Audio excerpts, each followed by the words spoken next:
Hello students, welcome back to our English class. In the previous class, we had seen that in the journey to the end of the earth, Tishani Doshi talks about the program Students on Ice, its importance, and why actually she wanted the students to reach Antarctica directly.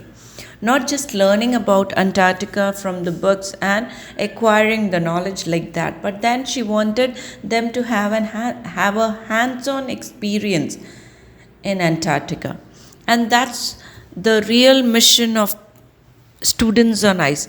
Now, she in this particular portion she talked about the reason why she took it up. According to her, the students are the people who can mold the future of the earth.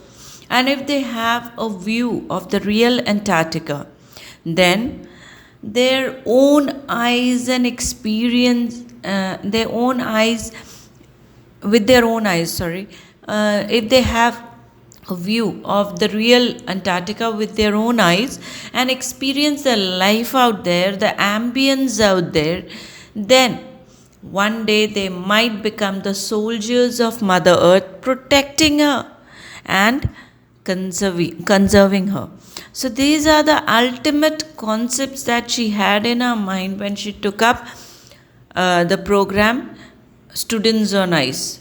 Now she took the help of a Canadian, Jeff Green, who also was a person who used to take people around to Antarctica, but then he was also bored taking all these celebrities, retired people, rich, and all these people, because he felt these people cannot do much for the earth, whereas this young generation that is just coming up, building up, if they are given an opportunity, they might turn out really great soldiers and protectors of Mother Earth. So, and they might realize what is actually global warming, what is the effect of ice sheet melting, and what disaster can come about, okay, if we don't control our activities. So all these things only small children, and that is the time, that is middle class, that is maybe from 8 9 10, okay, 7 8 9 10, we can include 7 also. So that is the age when children actually they absorb things, they understand things, they learn, and most importantly they act on it.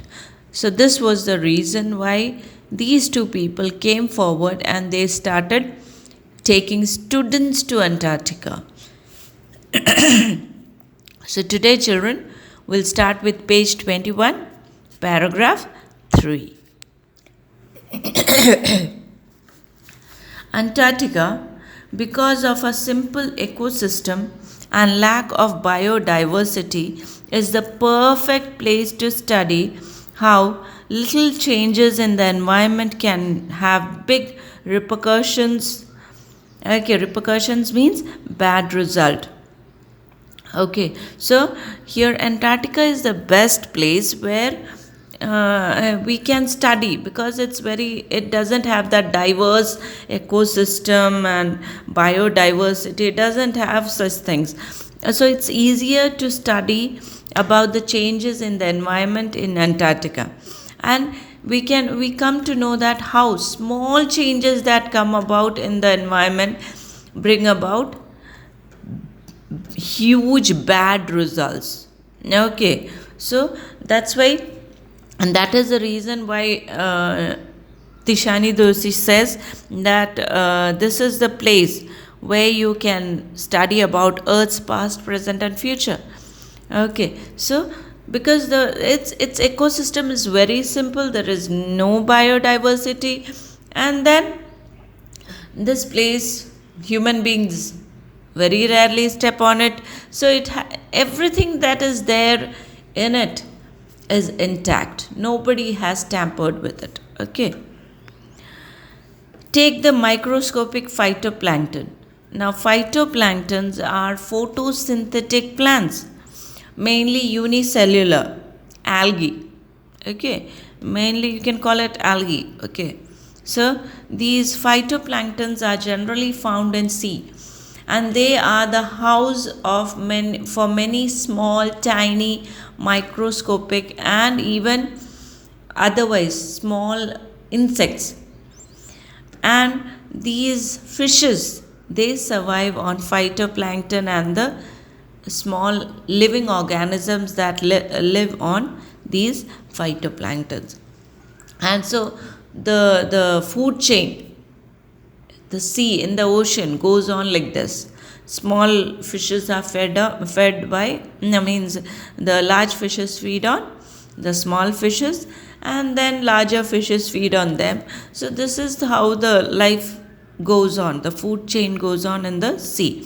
So phytoplankton is the basic unit of the food chain in the sea. I hope you know what food chain is. You must have studied in 4th, 5th, 6th, okay, in science.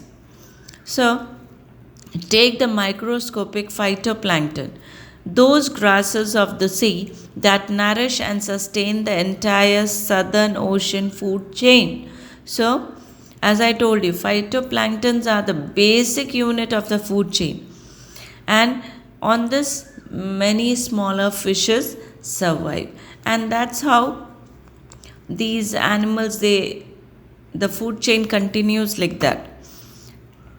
Now, these single celled plants use sun's energy to assimilate carbon and synthesize organic compounds in that wondrous and most important of all, most important of processes called photosynthesis. So, this single celled plant, it absorbs sun's energy to assimilate means to take in carbon and synthesize organic compounds in the process, during the process, which is considered as one of the most complex and most important process, that is photosynthesis. You must have learned about photosynthesis in your lower classes. In simple, you can call this is a process by which the plants produce food for themselves, nourishment for themselves. Okay. Scientists warn that further depletion of ozone layer will affect the activities of phytoplankton, which in turn will affect the lives of all the marine animals and birds of the region and the global carbon cycle. So, scientists have already warned us that a further depletion of the ozone layer, the depletion of ozone layer due to global warming, okay, due to which global warming is happening. So, if there is further depletion in the ozone layer, it will affect the activities of phytoplankton. That is, phytoplankton might become extinct. If this happens, then the whole marine life, okay, that is the food chain of the marine, the ocean and seas, would come to a standstill, and the marine animals might die of starvation. So this is another. So see, if one particular thing gets affected, it indirectly affects the whole. That is, phytoplankton are small units, just a small unit of the food chain. If it is tampered with, if it is destroyed due to our selfishness, then just imagine how vast the effect might come to. The whole ocean life, the sea life would be affected. In the parable means story of phytoplankton, there is a great metaphor for existence. There is a symbolization.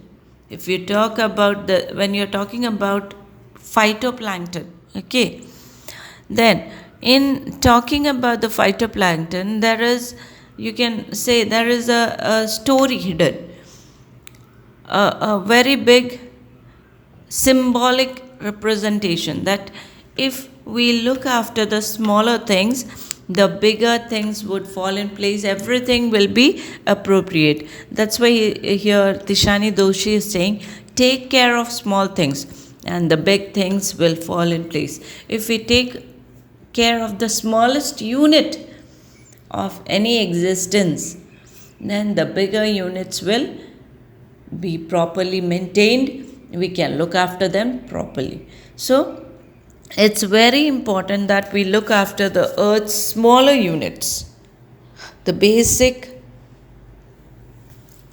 the units of the earth. We have to look after it. So children, today we'll stop here. Please go through the lesson, The Journey to the End of the Earth by Tishani Doshi. Now we have just one more subheading to be completed, Walk on Ocean, and after that we'll go into the question answers. Before that, children, I want you to go through the whole lesson till now, make out wherever you have doubts, jot it down, keep it with you, and later on when we have classes opened, we'll discuss and we'll finish off. Okay children, have a good day, be safe.